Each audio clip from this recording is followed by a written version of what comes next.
ಇವತ್ತು KEA mop-up ರೌಂಡ್ನ result ಬರುವಂಥ ಸಾಧ್ಯತೆ ಬಹಳಷ್ಟು ಇದೆ. ಅಷ್ಟೇ ಅಲ್ಲದೆ ಕೆಇಎ ಆಫೀಸ್ ಕಡೆಯಿಂದ ನಾವು ಖುದ್ದಾಗಿ ಕಾಲ್ ಮಾಡಿ ಕೇಳಿದಾಗ ಕಾಲ್ ಸೆಂಟರ್ಗೆ ಇವತ್ತು ರಿಸಲ್ಟ್ ಬರ್ತದೆ ಅಂತ ಅವರು ಅಪ್ಡೇಟ್ ಕೊಟ್ಟಿದ್ದಾರೆ. ನಿನ್ನೆ ನಾವು ವೆಬ್ಸೈಟನ್ನು ಓಪನ್ ಮಾಡ್ತಾ ಇದ್ದಾಗ 6 ಗಂಟೆ 6:30 ಸಮಯದಲ್ಲಿ ಈ ರೀತಿ ಒಂದು ಮುಂದುವರೆದ 3ನೇ ಸುತ್ತಿನ ಹಂಚಿಕೆ 2025 UG ವೈದ್ಯಕೀಯ ಮತ್ತು ದಂತವೈದ್ಯಕೀಯ ಕೋರ್ಸಸ್ಗಳಿಗೆ ತಾತ್ಕಾಲಿಕ ಫಲಿತಾಂಶ ಪ್ರಕಟ ಅಂತ ಒಂದು ಲಿಂಕನ್ನು ರಿಲೀಸ್ ಮಾಡಿದ್ರು. ಅದನ್ನು 10 ನಿಮಿಷ ಕೂಡ ಇಟ್ಟಿರಲಿಲ್ಲ. 10 ನಿಮಿಷದಲ್ಲಿ ಅದನ್ನು ರಿಮೂವ್ ಮಾಡಲಾಗಿತ್ತು. ಆಮೇಲೆ ಸ್ವಲ್ಪ ಸಮಯದ ನಂತರ ಅಲ್ಲಿ ಅದು ಲಿಂಕನ್ನು ತೆಗೆದು ಹಾಕಿದ್ರು, ಪೂರ್ತಿಯಾಗಿ ರಿಮೂವ್ ಮಾಡಲಾಗಿತ್ತು. ಅಂದರೆ ಈ ಲಿಂಕನ್ನು ಟಚ್ ಮಾಡಿದ್ರು ಕೂಡ ಓಪನ್ ಆಗ್ತಾ ಇರಲಿಲ್ಲ. ಬಟ್ ಈ ರೀತಿಯ ಒಂದು ನೋಟಿಫಿಕೇಶನ್ ಕೆಇಎ ವೆಬ್ಸೈಟಲ್ಲಿ ಬಂದಿತ್ತು. ನಮ್ಮ ತಂಡದಿಂದ ಒಬ್ಬರು ಕಾಲ್ ಮಾಡಿ ಕೇಳಿದಾಗ ಅವರಿಗೆ ಹೇಳಿದ್ದಾರೆ ಖಂಡಿತವಾಗಿ ರಿಸಲ್ಟ್ ಇವತ್ತೇ ಬರ್ತದೆ ಅಂತ ಅಪ್ಡೇಟ್ ಕೊಟ್ಟಿದ್ದಾರಂತೆ. ನಾನು ಹಿಂದಿನ ವಿಡಿಯೋದಲ್ಲಿ ಡಿಲೇ ಆಗ್ತದೆ ಅಂತ ಹೇಳಿದ್ದೆ, ಬಟ್ ಡಿಲೇ ಆಗೋದಿಲ್ಲ. ಯಾಕೆಂದರೆ ಈಗ MCCಯ ಜೊತೆಗೆ ಶೆಡ್ಯೂಲನ್ನು ಮ್ಯಾಚ್ ಮಾಡ್ಕೊಳ್ಬೇಕು, ಕ್ವಿಟ್ ಆಪ್ಷನನ್ನು ಕೊಡಬೇಕು, ಎಲ್ಲ ಮಾಹಿತಿಗಳು ನಿಮಗೆ ಗೊತ್ತಿರ್ತದೆ. ಈ ಎಲ್ಲಗಳನ್ನು ಫಾಲೋ ಮಾಡೋದಕ್ಕೆ ಸಮಯಾವಕಾಶ ಬೇಕಾಗ್ತದೆ. ಆದ್ದರಿಂದ ಕೆಇಎ ಅವರು ಇವತ್ತು ರಿಸಲ್ಟನ್ನು ಬಿಡಲೇಬೇಕಾಗುತ್ತೆ MCC ಜೊತೆಗೆ ಈ ಒಂದು ಶೆಡ್ಯೂಲನ್ನು ಅಡ್ಜಸ್ಟ್ ಮಾಡ್ಕೊಳ್ಳೋದಕ್ಕೆ.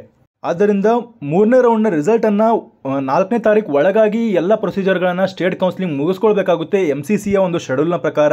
ಆದ್ದರಿಂದ ಇವತ್ತೇ ರಿಸಲ್ಟ್ ಬರುವಂಥ ಸಾಧ್ಯತೆ ಭಾಳಷ್ಟು ಎದ್ದು ಕಾಣಿಸ್ತಾ ಇದೆ. ಅಷ್ಟೇ ಅಲ್ಲ, ಕೆಇಎ ಆಫೀಸ್ ಕಡೆಯಿಂದ ಕಾಲ್ ಮಾಡಿ ಕೇಳಿದಾಗ ಕೂಡ ಅವರು ಕೂಡ ಉತ್ತರವನ್ನು ಇವತ್ತೇ ರಿಸಲ್ಟ್ ಬರ್ತದೆ ಅಂತ ಹೇಳಿದ್ದಾರೆ. ಯಾವಾಗ ಬೇಕಾದರೂ ಈ ಒಂದು ರಿಸಲ್ಟ್ ಬರಬಹುದು. ಆದ್ದರಿಂದ ವೆಬ್ಸೈಟನ್ನು ಕಂಟಿನ್ಯೂಸ್ ಆಗಿ ಚೆಕ್ ಮಾಡ್ಕೊಳ್ತಾ ಇರಿ. ಇವತ್ತು ರಿಸಲ್ಟ್ ಬರುವಂಥ ಸಾಧ್ಯತೆ ಬಹಳಷ್ಟು ಇದೆ.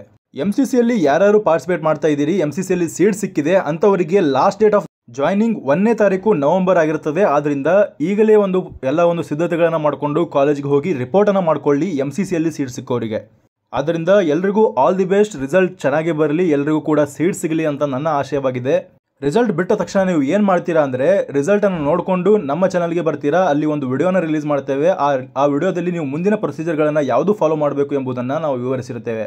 ಈಗ ಕೆಇಎ ಅವರು ಪ್ರೊವಿಷನಲ್ ರಿಸಲ್ಟನ್ನು ರಿಲೀಸ್ ಮಾಡ್ತಾರೆ. ಪ್ರೊವಿಷನಲ್ ರಿಸಲ್ಟಲ್ಲಿ ಇರೋದು 100% ಫೈನಲ್ ರಿಸಲ್ಟಲ್ಲಿ ಕೂಡ ನಿಮಗೆ ಅದೇ ಕಾಲೇಜ್ ಸಿಗಬೇಕಂತ ಇರೋದಿಲ್ಲ. ಅದರ ಮೇಲ್ಗಡೆ ಇರುವಂಥ ಕಾಲೇಜ್ಗಳು ಸಿಗುವಂಥ ಚಾನ್ಸಸ್ಸು ಜಾಸ್ತಿ ಇರ್ತದೆ. ಆದ್ದರಿಂದ ನಿಮಗೆ ಪ್ರೊವಿಷನಲ್ ರಿಸಲ್ಟಲ್ಲಿ ಏನಾದರೂ ಒಂದು ಸೀಟ್ ಸಿಕ್ಬಿಟ್ರೆ ಅದು ಗ್ಯಾರಂಟಿಯಾಗಿ ಫೈನಲ್ ರಿಸಲ್ಟಲ್ಲಿ ಕೂಡ ಒಂದು ಸೀಟ್ ಸಿಕ್ಕೇ ಸಿಗ್ತದೆ. ಆದರೆ ಅದೇ ಕಾಲೇಜ್ ಸಿಗ್ತದೆ ಅಂತ ಹೇಳೋದಕ್ಕಾಗಲ್ಲ, ಸೀಟ್ ಸಿಕ್ಕೇ ಸಿಗ್ತದೆ. ಒಂದು ಬಾರಿ ನಿಮಗೆ ಸೀಟ್ ಸಿಕ್ಬಿಟ್ರೆ ಪ್ರೊವಿಷನಲ್ ರಿಸಲ್ಟಲ್ಲಿ ಅದು ನಿಮಗೆ ಫೈನಲ್ ಆಗಿರ್ತದೆ. ಅಂದರೆ ನಿಮಗೆ ಒಂದು ಸೀಟ್ ಸಿಗುತ್ತೆ ಅಂತ ಭರವಸೆ ಬರುತ್ತೆ. ಒಂದು ಸಲ ಸೀಟ್ ಸಿಕ್ಬಿಟ್ರೆ ನಿಮ್ಮ ಸೀಟ್ ಕ್ಯಾನ್ಸಲ್ ಆಗೋದಕ್ಕೆ ಚಾನ್ಸೇ ಇಲ್ಲ. ಅಪ್ಗ್ರೇಡೇಷನ್ ಆಗ್ಬೋದು ಹೊರತು ಸೀಟ್ ಸಿಕ್ಕಿದ್ರೆ ಅದಕ್ಕಿಂತ ಅಪ್ಗ್ರೇಡೇಷನ್ ಆಗುವಂಥ ಚಾನ್ಸಸ್ಸೇ ಭಾಳಷ್ಟು ಇರ್ತದೆ. ಇಲ್ಲಾಂದರೆ ಅದೇ ಕಾಲೇಜ್ ಇರುವಂಥ ಸಾಧ್ಯತೆ ಕೂಡ ಇರ್ತದೆ.